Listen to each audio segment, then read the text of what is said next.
Welcome आपल्या चॅनलमध्ये आपलं स्वागत आहे.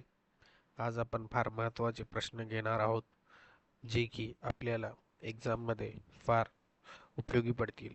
प्रश्न पहिला आहे, गेसेल यांनी विकासाची संकल्पना मांडताना डॅश ह्या गोष्टीवर भर दिला आहे. तर गेसेल यांनी विकासाची संकल्पना मांडली होती, तर याचं उत्तर आहे गुणविशेष. गुणविशेषवर त्यांनी जास्त भर दिला होता. मित्रांनो, हे आपल्याला हे पाठच करायचं, लक्षात ठेवायचं व्यवस्थित, कारण हा विषय थोडासा किचकट आहे. खालीलपैकी डॅश ही औपचारिक अध्यापन उपपत्ती आहे. कोणती आहे? तर याचं उत्तर आहे सॉक्रेटिसची उपपत्ती. हे आपल्याला लक्षात ठेवायचं आहे. सामान्य अध्यापन उपपत्तीच्या वर्गातील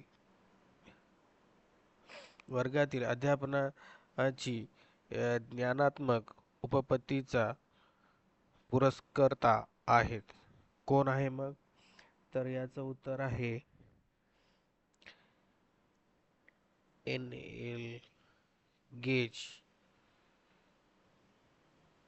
व्यक्तिमत्वावर परिणाम करणाऱ्या घटकापैकी डॅश हा मनोसामाजिक घटक आहे. तर याचं उत्तर आहे संस्कृती. काही फॅक्च्युअल म्हणजे वस्तुनिष्ठ हे प्रश्न आहे ते की आपल्याला ते पाठच ठेवायचे आहेत.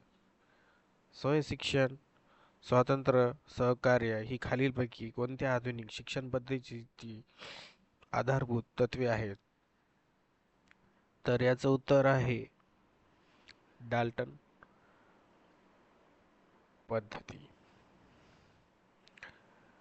आर्मस्ट्रॉंग यांनी शास्त्र किंवा विज्ञान या विषयाच्या अध्यापनासाठी आणि विद्यार्थ्यांची तर्कशुद्ध विचारांचा विकास होण्यासाठी खालील कोणती पद्धत शोधून काढली?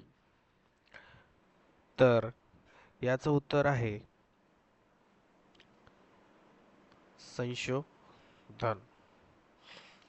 मित्रांनो, हा जो विषय आहे, या विषयामध्ये बरंच काही आपल्याला फक्त पाठांतर पण जास्त करावं लागणार आहे, त्याशिवाय पर्याय नाही. चला तर आता आपण 7वा प्रश्न घेत आहोत. खालीलपैकी कोणती प्रेरणा जीवशास्त्रीय प्रेरणा आहे?